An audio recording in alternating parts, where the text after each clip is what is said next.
আমি শাসক দলের সেই সমস্ত গুন্ডা বাস্তান এবং শাসক দলের সেই দুর্বৃত্তদেরকে বলতে চাই, ইন্ডিয়াকে টুকরার পর আজকে বাংলার মাটিতে একটা বিধায়ককে তারা বাংলার আইনসভায় পাঠিয়েছে।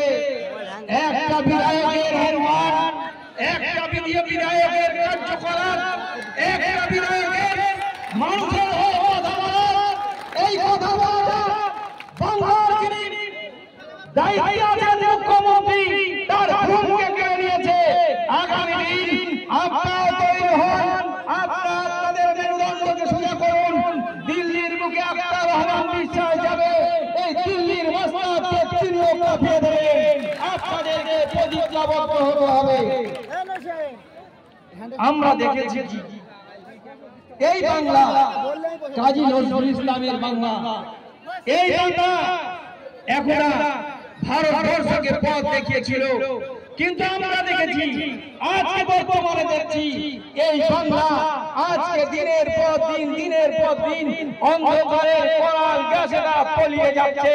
যারা পলিয়ে দিচ্ছে এই বাংলাকে, তাদের বিরুদ্ধে গর্জে উঠতে হবে, তাদের বিরুদ্ধে আমাদেরকে একতাবদ্ধ হতে হবে।